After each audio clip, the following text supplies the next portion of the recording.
Bonjour tout le monde, bienvenue dans une nouvelle vidéo. Aujourd'hui, je suis encore pour la deuxième fois en 2 ans chez mon amie Audrey. Bonjour! De LM Bouquiné. Alors aujourd'hui, dans le fond, on a un concept, ça va être bien le fun. Et aujourd'hui, c'est à mentionner qu'on est le 14 février, journée de l'amour, donc veux-tu être ma Valentine? Oui. Surtout qu'elle a dit qu'elle m'a amené des grignotines de Valentin, de Saint-Valentin. Je sais pas c'est quoi, mais puis c'est des grignotines à moitié vegan aussi, parce que ouais, je suis vegan, je suis le de même. changement vegan. Je suis difficile comme ça. Donc, oui, donc voilà. Oui. Le principe aujourd'hui, l'activité qu'on va faire à deux, c'est de vous parler des livres qu'on voit très rarement ou, je dirais même, jamais sur les réseaux sociaux, sur YouTube, sur Instagram. Des livres dont on ne vous parle pas, soit parce que c'est des sujets qui ne sont pas habituellement discutés sur les réseaux, ou soit parce qu'on est gêné d'en parler puis qu'on veut les cacher. Donc, les deux, chacune, on a pris comme une thématique particulière. Fait que je trouve que ça se complète bien. Fait qu'on va vous présenter chacune à son tour un livre de cette catégorie des livres dont on vous parle pas. Ouais. Ouais. OK. C'est bon, ça? Ouais. Cool. Fait que on commence avec Bienvenue au Moyen-Âge de Michel Zinc. De Michel Zinc, voilà. C'est une émission qui a été retranscrite et mise en livre et qui passait sur France quelque chose, France Inter, il y a quelques années, et c'est un livre qui t'explique par un spécialiste, là, Michel Zinc, qui est dans tous les livres théoriques, là, un livre qui t'explique le Moyen-Âge, puis j'ai une fascination complète pour le Moyen-Âge. OK. Fait que je me suis dit, ben en fait, j'ai reçu ça pour ma fête ou à Noël, parce que mes parents savent que je capote sur le Moyen-Âge. OK. Fait que ça, c'est un livre qui, c'est comme un saviez-vous que, mais super bien fait, avec même des chansons traduites du français moderne au Ouais, mais Moyen-Âge! puis c'est sur l'histoire, puis c'est sur des anecdotes et tout. Mais moi, ce que je trouve fascinant, c'est que le livre a l'air d'un roman. La couverture est tellement belle, c'est clair que... Elle est super Mais belle. imagine la déception si quelqu'un t'offre ça en pensant que c'est un roman, puis là, tu t'y plonges, puis t'es comme, pourquoi il y a des chansons Les en vieux femmes au français? Moyen-Âge! Puis Camelot, ça s'écrivait avec un K avant. Eh bien, je ne savais pas. Ouais, fait que tu vois, on apprend plein d'affaires. En effet, on le voit pas souvent passer sur les réseaux sociaux. Non. Mais pourtant, la couverture est belle. Elle est magnifique! Hein? Avec elle est ta magnifique. robe, comme ça, puis tes boucles d'oreilles, ça ferait une belle selfie de Saint-Valentin. Voilà. Fait que c'est ça. Moi, c'est un peu gênant parce que j'ai plus choisi des livres. Tu sais, toi, t'as plein de livres savants et intelligents. Ouais, Moi, j'ai des ouais. livres qui sont un peu honteux à montrer, tu sais. Je sais pas pourquoi Elle j'ai a pris pris le ça. meilleur. J'aurais dû refuser. Bon, je vais commencer avec ça ici. C'est la collection pour les nuls. Là, celui-là, c'est sagesse et spiritualité pour les nuls. Mais sur ma chaîne, par contre, j'en ai parlé une fois. Je pense que c'était le bouddhisme pour les nuls. Ok. Mais maudit. La collection pour les nuls, moi, ça me rapporte toujours à Windows 94 pour les nuls, allumer un ordinateur pour les nuls. Tu sais, il me semble, c'est lié à comme la technologie dans le temps. C'était quand t'étais vraiment mal pris, là, Ouais, tu sais, ouais. parce que tu venais de recevoir un ordinateur, tu savais pas comment peser sur Start. Donc, bref, les gens pensent qu'ils aiment pas cette collection-là parce qu'ils ont encore cette vieille idée, alors que ça a beaucoup évolué. Et moi, c'est une collection qui me surprend. En fait, j'en ai plusieurs volumes pour les nuls, surtout au niveau du développement personnel, bouddhisme, sagesse, spiritualité, méditation, yoga. Et ce que j'aime, c'est que ce sont vraiment des guides de base, mais la base comme de A à Z, une base très, très, très complète sur un sujet X, écrit par des experts et non pas à la manière d'un guide sur comment allumer Internet Explorer. Voilà, Tu sais, voilà. tu comprends? C'est super enrichissant, en fait. Oui! Et ils ont même des espèces de cahiers aussi, cahiers d'exercices pour les nuls. Je vais aller le chercher, j'en ai d'autres, toi, là. Attends. Tu sais, par exemple, si j'ai Devenir zen pour les nuls. Ah, puis il y a même des beaux dessins. Oui! Ça c'est... Ils sont beaux. Puis à l'intérieur, différent. regarde, Ouh. c'est une genre de Bande BD. dessinée. OK? Ou ici, on a, ça c'est plus un être heureux pour les nuls. Ça devrait être heureux pour les Et négatifs. c'est un peu comme un cahier d'exercice. Ça peut sembler un peu cheesy, surtout quand, tu sais, être heureux pour les nuls. Il y a pas une recette parfaite pour être heureux, mais ce que je veux dire, c'est que cette collection-là, c'est vraiment diversifié avec le temps. Puis si on a envie d'une lecture qui est accessible à tous, parce que c'est super bien vulgarisé, c'est une belle collection vers laquelle aller. Tout à fait. Mais personne n'aime ça, être vu dans le métro en train de lire Sagesse et spiritualité pour les nuls. Ouais. Tu sais, ça fait nul Ça un reste peu. ça. Ouais, Ouais, c'est ça. c'est plate, hein? Ouais, mais il faut s'assumer, puis... Ça, je suis nulle, je lis ça. C'est ça. C'est ça. C'est ça. Mais je lis des livres intelligents parce que je suis nulle, hein. Je veux devenir intelligente. Bon, là, c'est la nuance. Je trouve quand même que notre vidéo manque de confiance. Que confiance je suis nulle, donc je les lis. Non, ça fonctionne pas. On a une belle valeur déjà là où on en est. Les personnes les plus intelligentes, c'est celles qui veulent chercher le progrès. Parce qu'on a toujours de quoi à travailler ou à améliorer, ou on veut en savoir plus, puis on reste curieux. Et c'est ça qui garde notre intelligence comme au pic, c'est qu'on est toujours curieux d'en apprendre plus. Bon, c'est bon, mieux ça. Non, poursuivons. Okay. On continue. On s'en va en Afrique, les amis. Donc, c'est un livre que j'ai lu il y a longtemps. C'est Eben, Histoires, aventures africaines de Ryszard Kapuściński, qui est polonais, quelque chose comme ça. C'est un journaliste qui est tombé en amour avec le continent de l'Afrique, qui n'est pas un pays, n'est-ce pas? Et il a visité plusieurs pays, dont le Ghana, et d'autres, là, c'est juste que dans le résumé, ils disent le Ghana, là, mais il a visité d'autres pays aussi. Puis ses séjours là-bas, ses recherches sur les différents peuples, des fois dans un même pays, il y a comme 50 religions, 50 cultures, 50 langages différents, 50 dialectes différents.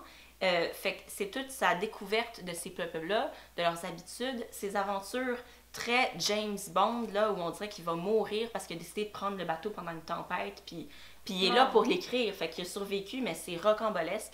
Et moi, ce qui m'avait vraiment intéressé, c'est pas ces petits périples comme ça, mais c'est vraiment de découvrir différentes cultures de différents pays africains.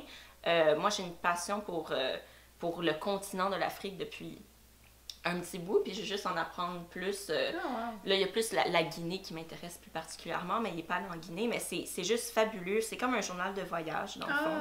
Puis, c'est comme un roman, vraiment. C'est comme si c'était un recueil de nouvelles à chaque nouvelle aventure. Puis, c'est passionnant. Fait que si vous voulez en savoir plus sur certains pays de l'Afrique, puis sur d'autres cultures, mais que ça soit pas écrit comme un documentaire vraiment sec, ça, c'est parfait. Il paraît que ça a reçu un prix littéraire, le prestigieux prix littéraire italien Viareggio. Viareggio, ouais. Ah ben tant mieux! Tant mieux! Non, mais c'est intéressant, j'aime ça, les carnets de voyage. J'ai un livre ici qui date de mon adolescence. Ça s'appelle Eclipse et Jeans par Chantal Cadieux aux éditions Fides. Ah ben oui, jamais remarqué. Et c'est un livre, là, je sais pas si vous voyez bien, là, mais il est vraiment lettre. Il y a comme du carton dans la couverture et une pochette de bibliothèque. Cool. Comme ça. Ouais. Pourquoi? Parce que je l'avais acheté à une des ventes de la bibliothèque. À chaque fois, les bibliothèques de Montréal, à chaque année, font des grandes ventes où ils vendent leurs livres à 1$. Et j'avais acheté ça à l'adolescence et je l'ai lu et relu. C'est une histoire, on s'en fout de l'histoire, c'est une histoire vraiment cheesy à propos d'une fille qui rencontre un gars, elle a une peine d'amour. Mais que je m'y retrouvais, ok? Et bref, moi, c'est pas tant le livre en particulier dont je veux parler, sinon les livres de bibliothèque qu'on peut acheter à la vente, parce que je trouve que c'est l'endroit parfait pour acheter tous ces livres qu'on n'oserait pas acheter en librairie, pour la seule raison que souvent c'est cher. Tandis que là, pour 1$, on peut aller acheter n'importe quel livre à la couverture drôle ou weird ou quelque chose qui nous appelle, des choses qu'on n'a jamais vues ailleurs, qui datent. Comme ça, là, j'ai essayé de le retrouver par la suite. C'est clairement discontinu. Ça n'a jamais été réimprimé. Impossible de le retrouver. Ce genre de livres-là, peut-être qui ont été mal aimés, que plus personne emprunte depuis 25 ans, pour 1$, on peut les prendre. Donc ça, je trouve qu'on trouve toujours là plein de petits bijoux comme ça. Puis ça permet de sortir des sentiers battus, puis de pas juste se fier au top 10 des librairies, top 10 de ce qu'on voit sur Instagram, mais d'y aller selon notre instinct, sans se restreindre. C'est ça. Les bazars, c'est vraiment le meilleur lieu pour ça. Les petites boîtes à l'extérieur de librairies indépendantes, là, je sais que le port de tête fait ça. Oui. Oups. Puis c'est ça, juste dans les boîtes. Oui, puis il y a tout plein de sortes de livres pour les enfants, ou des beaux livres d'images, tu sais, des livres avec des images de voyage. Ouais, ou les livres d'art, là, comme à 80$ vendus à 10$. Oui, mais là, à la bibliothèque, ils sont 2$, là, ces livres-là. C'est fou! Ouais. Alors là, on y va avec le livre le plus intelligent de la pile, selon les critères. Bon, c'est un recueil d'éloges et critiques sur l'impressionnisme, écrit par des vieux hommes blancs. C'est des critiques qui ont assisté à la naissance du courant de l'impressionnisme avec Monet, avec plein d'autres, avec Manet, il y a Monet et Manet, et puis qui se sont moqués fermement, totalement de l'impressionnisme. Et en fait, le mot impressionnisme, ça vient d'un journaliste qui a critiqué ces artistes-là et qui a donné le nom au courant. Puis c'est écrit dans la quatrième de couverture, fait que je vais vous lire l'extrait, c'est vraiment cocasse. Alors c'est le journaliste Louis Leroy qui donna en 1874 à l'impressionnisme son nom de baptême. Alors il dit « Que représente cette toile? Voyez au livret. Voyez au livret. Impression soleil levant. Impression, j'en étais sûre. Je me disais aussi, puisque je suis impressionnée, il doit y avoir de l'impression là-dedans. » Oh là là! Fait qu'il se moque, là, ouais. dur sur l'impressionnisme. Fait que c'est lui qui a décidé d'appeler ça... Mais qui a décidé... Les artistes ont aimé ça, ils ont comme ri de sa gueule en retour. Oui. Puis on dit, on va s'appeler les impressionnistes. Fait que c'est plein d'éloges, voilà, écrits par ces hommes-là qui ont aimé, détesté ce courant-là. Fait que de voir la différence avec ce qu'on en pensait avant et ce qu'on en pense maintenant, c'est toujours tellement intéressant. Fait que c'est mon petit livre de geek. Est-ce que tu l'as acheté en Europe? Je l'ai acheté, ouais, en France. Je l'ai acheté au musée d'Orsay. Ah! Et puis, Il vendait au musée d'Orsay. Il vendait à 6 €. Ben oui, non, mais fait que je capotais, j'étais comme yo-yo. Fait que ce yo-yo. J'étais là, yo-yo! Capotais yo-yo dans le musée d'Orsay. Ouais. Fait que c'est ça, ouais, mon voyage en France m'a coûté cher. Je vois ça. Au final, parce que j'en ai acheté plein à 6 €. Ah, c'est ça, bah oui, c'est ça. Ouais, c'est toujours ça le problème. Ouais. Yo! Ce que j'aime de mon prochain livre, c'est que quand tantôt t'as regardé ma pile de livres, t'as vu celui-là, pis t'as dit « Ah, ça c'est comme honteux ou de lire ouais, ça. » parce que je savais plus trop de quoi ça parlait. C'est comme, c'est vrai, la couverture, regardez comme elle est belle, c'est écrit que c'est Stéphane Dompierre, c'est aux éditions Québec-Amérique, donc on se dit « Mais pourquoi on ne voit pas ça sur Instagram? » Ouais, j'étais comme « Pourquoi t'as honte? » Ben, c'est parce que c'est des nouvelles érotiques. Puis sincèrement, ben je sais pas quel genre de compte vous suivez sur Instagram, mais moi, les gens que je suis publient rarement des photos de livres érotiques, tu sais. Mais ça dépend encore une fois de vos amis, là. Je ne juge personne. Ben, on avait fait une vidéo avec MH sur I Love Dick, je pense. Ah. Puis en tout cas, on avait parlé un peu d'érotisme, mais comme c'est la seule que je vois dans mon entourage. Non, mais fait que je suis vraiment excitée en fait qu'Audrey parle de ces livres-là aujourd'hui. Ben oui, puis je dois dire que je suis vraiment pas une lectrice de littérature érotique, mais comme zéro. En fait, avant de lire ces livres, j'en avais déjà reçu que j'avais essayé de lire, puis ça me disait rien. Là, moi, après une couple de pages, je trouvais ça plate à mort. Mais ce que j'aime de cette série-là, en fait, il y a 2 tomes, c'est que c'est un recueil de nouvelles érotiques où chaque nouvelle est écrite par un auteur québécois différent. Et un auteur qui n'écrit pas de nouvelles érotiques. Non, exact. Donc, de voir le changement, oui. puis de voir comment eux vont interpréter ça, s'ils vont être habiles ou pas, parce que tu veux que ça soit bon comme histoire. Oui. Par exemple, bon, dans celui-là, Simon Boulris qui a écrit Danse Poteau. Isabelle Laflèche qui a écrit J'adore New York, donc une série plus chick-lit, L'Hôtel Vice-Versa. Puis il y a Stéphane Dompierre qui a L'Esprit Vengeur, qui a une espèce de récit un peu weird au-dessus, comme s'il y avait un narrateur qui décrivait ce qu'on était en train de faire. OK. En tout cas. Ce que nous, lecteurs? Ouais, ce que le lecteur est en train de faire. Okay. C'est vraiment spécial. Okay. Puis dans le deuxième, que j'ai beaucoup aimé aussi, il y a entre autres... Qu'est-ce que je disais tantôt? Patrick Sénécal. Ouais, là-dedans, moi. C'est dans celui-là aussi qu'il y a Sarah Maud Beauchesne. Oui. Ça, c'est une histoire de chalet, là, en tout cas, bien délurée. David Goudreau, qui a écrit La Bête. Stéphane Dompierre encore, Jonathan Roberge. Ah, on va dire ça pour Mel Janard, là. François Blais avec L'Arnaque. Donc, bref, voilà, c'est quelque chose que moi, j'avoue que j'oserais... Ben, je sais pas. J'aurais pas le réflexe de mettre sur mon profil Instagram comme lecture du moment avec une petite brassière à côté. Ouais. Mais c'est parce que c'est gênant, c'est pas dans notre culture de... En Occident, dans les Amériques, c'est très prudent. Alors, montrer que t'es en train de lire un roman ou des nouvelles érotiques, c'est comme... Oui! T'sais? Alors que, en tout cas, je trouve que dans ces cas-là, on peut lire la nouvelle pour la qualité littéraire, parce qu'il y en a vraiment une, puis chaque nouvelle a un style complètement différent, d'auteurs différents. C'est pas nécessairement une activité érotique. Ben c'est ça, c'est parce qu'il y a une différence entre érotisme et pornographie. Oui. Et je pense que ça peut être très plaisant à lire pour le plaisir intellectuel. Tu sais, il y a une histoire, il y a quand même des événements, des péripéties et tout. Je recommande. Puis vous pouvez le cacher ou le montrer. À votre choix. À votre choix. Comme toujours. Mais moi, je vous le montre. Bon, alors moi, ma dernière sélection, c'est une nouvelle revue littéraire qui est sortie genre en novembre ou en décembre. Fait que personne en a entendu parler encore beaucoup. Fait que je voulais vous la présenter pour lui faire de la pub parce que je pense que ça va être vraiment génial. C'est Tristesse. C'est l'édition numéro 1. Ça coûte 15$. Et c'est ça, l'hiver 2017-2018. Ouais. C'est une revue qui a été fondée par plusieurs personnes, plusieurs femmes déjà dans le milieu littéraire et un homme. Et je vais vous dire les noms les plus connus pour que ça vous dise de quoi. Il y a, ben oui, là j'oublie son nom tout d'un coup, celle qui a écrit Moi aussi je voulais l'emporter. Julie Delporte est une des cofondatrices. Ok. Puis il y en a d'autres, là, c'est écrit ici, là. Rosalie Lavoie, Catherine Oslo, Marie Sor, David Turgeon. Et puis voilà, fait qu'il y a quand même des grands noms qu'on aime au Québec qui ont fondé cette revue-là. Et cette revue-là, dans le fond, c'est du texte, c'est des images. Ouais. Je vous montre un peu un aperçu. Puis il y a une grosse discussion à la fin entre Julie Delporte et Daphné B. qui a écrit D'Élite, Ah, ok. qui a écrit d'autres Oui. recueils de poésie assez populaires. Et ils ont une discussion sur pourquoi tristesse, en fait.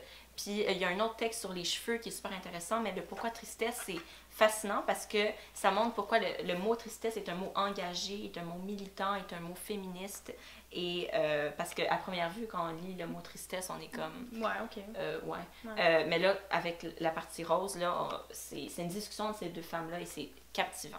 Wow. Fait que, Puis ça sort à chaque saison, quoi? ben, dans le fond, on les a reçus en entrevue là, à la radio. Ah, ok. Puis Rosalie, qui était là, en fait, elle a dit que ça sortirait, je crois, 2 fois par année. Je sais pas si ça peut- mais je pense, tu sais, ça ne sera pas à chaque mois, là. Ça va être pas trop souvent parce que les artistes ont déjà des projets de leur côté, chacun de leur côté. Oui. Fait qu'ils sont dispo dans les librairies indépendantes. Ah, ok. Fait que Port de tête, tout ça, là, l'échange, vous n'allez pas l'avoir comme revue numérique, mais si vous allez dans les librairies indépendantes, ça va être là. Chouette, ah, ben Ouais. là, ça me donne envie de le lire. Ouais, ben je te le passerai après l'avoir lu. Ben, j'ai pas tout lu T'as pas tout lu encore. mais ouais, ça a l'air vraiment cool. Oh. Ouais. Ben merci pour la découverte. Fait qu'allez voir ça, ça va être chouette. Ok, bon là, la dernière là, de la sélection, puis encore une fois, c'est pas tant ce livre-là précisément, sinon le concept. Ok. J'espère que ça dérange pas ton concept de Non. vidéo. Non. Sûr? C'est Correct? très libre, on est très libre On est chez, libre. chez les bisétotes, chez les hybrides. D'accord. Je suis contente de savoir. En fait, ici, j'ai 2 petits livres avec CD, édition Terre de Lumière. Donc ici, l'esprit héroïque et l'ouverture du cœur. Oh. Donc là, on est dans le développement personnel, spiritualité, Ouais. / un peu parfois ésotérisme, tu sais. Les lignes d'énergie, Ouais, le corps holistique. exactement. Moi, je suis full believer. Hein. C'est vrai? Ah ouais. Oh mon Dieu, j'avais peur que tu me juges. Non. Moi, les chakras, je capote, là. C'est fou les pierres. Ouais. Ouais. Ah! Ouais, fait que... J'avais peur d'être jugée. Ok. Je me suis dit, elle va sûrement couper ça au montage. Je trouve que c'est le genre de livre qu'on va se montrer dans une communauté où les autres personnes aiment ça aussi, mais de façon publique devant tout le monde, ça apporte C'est parfois mal du jugement. Ouais. C'est mal vu. Parce qu'il y a quand même une partie de ma crowd, de mes abonnés qui suivent le mieux-être, puis je sais que ça va intéresser, mais il y a une autre partie qui vont rire. Il y a une manière d'approcher les choses, puis de croire aux choses, puis c'est pas parce qu'on croit aux chakras, aux lignes d'énergie, puis au message du cœur qu'on va croire à aujourd'hui, vous allez gagner Non. de l'argent et avoir Mais- de la chance en amour. tu sais. Et même si quelqu'un tripe astrologie puis qui lit des livres sur l'astrologie, moi c'est plus le concept de chacun peut lire et croire en ce qu'il veut, Ouais, mais je trouve ça plate les gens qui commentent. Il y a vraiment comme du snobisme un peu, ouais. terrain en général, mais Le- surtout puis sur c'est- ces sujets-là. Ouais. Puis c'est encore plus profond, ce snobisme-là part de la contradiction entre, ou plutôt l'opposition entre l'intellect et le rationnel, puis l'irrationnel qui est féminin, puis qui est donc less than. Puis genre de croire, mettons, je prends encore les signes zodiaques parce que c'est le plus Oui. évident, là. C'est le plus moqué, ben ça, c'est pas rationnel. Fait que, Ouais. comme, Mais, pourquoi tu croirais à ça? Fait que, mais on aurait le droit de lire un livre sur Ouais. l'astrologie. Oui. On lit ce qu'on veut, on lit ce qu'on veut. mais puis- parfois on veut pas le montrer publiquement sur les réseaux sociaux parce qu'on sait que ça va générer de la moquerie. Ouais. Et je trouve ça dommage. Ouais. Donc, moi j'aime bien l'ouverture du cœur. Moquez-vous pas de moi, ok? Non, mais sérieusement, sinon, ces deux petits livres-là sont bien. Je pense que c'est une maison d'édition en France qui m'avait envoyé ça. Puis ça vient avec, chacun vient avec une espèce de... Oh my god, j'ai de la misère. Un CD. Un CD. Fait que, on a le petit livre plus des méditations. OK. Avec. Je suis contente que tu ris pas de moi. Écoute, je suis là. Merci. C'est une bonne Valentine, Evelyne.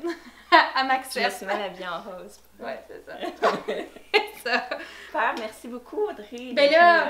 Sur ma chaîne de m'accueillir chez toi. Ben, ça fait puis plaisir. de faire ça avec moi. Je pense que j'aime vraiment ça faire des vidéos avec toi parce que c'est toujours enrichissant, puis Ah. c'est plaisant, puis c'est drôle, puis c'est d'apprendre à connaître les intérêts d'une autre personne en lecture, hein, parce que des fois, on peut pas parler aussi intensément de livres avec tout le monde dans notre entourage. Donc, en ce jour de l'amour, ben, je vous envoie plein d'amour, je t'envoie plein d'amour. Oui. Puis une belle journée remplie de gratitude, puis de profiter du moment présent, puis de pas vous concentrer sur le négatif, mais plutôt pas de l'ignorer non plus, mais à chaque fois qu'il y a quelque chose de positif, de le noter. Ah, c'est cute, c'est une belle de leçon. prendre le temps de dire merci. Tu sais. Moi, je dis merci pour ce bon moment. Avec plaisir. Yay! Ah! Mais là, moi, je veux dire quelque chose. Oui. Si vous voulez voir Evelyne dans un défi amusant, mais là, on va tourner une vidéo sur ma chaîne qui est comme un challenge. Je vous en dis pas plus. Venez voir ça, on va avoir du fun, je crois. Ouais. On va peut-être avoir l'air ridicule. Oui, mais c'est le but, ça va être Oui, drôle. c'est le but de l'exercice. Ouais. Ok, Ouais. cool. OK, fait qu'on se retrouve sur la chaîne à Audrey. Audrey va publier un livre bientôt Oh! pour les jeunes. Fait que ça va sortir en février. Le 28 février. 28 février, il y a un lancement. Fait que si vous voulez venir... Oui, au c'est le lancement. 1er mars à l'espace L. Vous pouvez aller. Ben, je vais te donner le lien. Tu pourras le mettre en dessous. Puis je vais Mais mettre dans en mes info. films. Ben, pas de quoi. Fait qu'on se retrouve dans une prochaine vidéo. N'hésitez pas à aller voir toutes les informations en bas. Et puis d'ici là, bonne journée. Bye! Bye!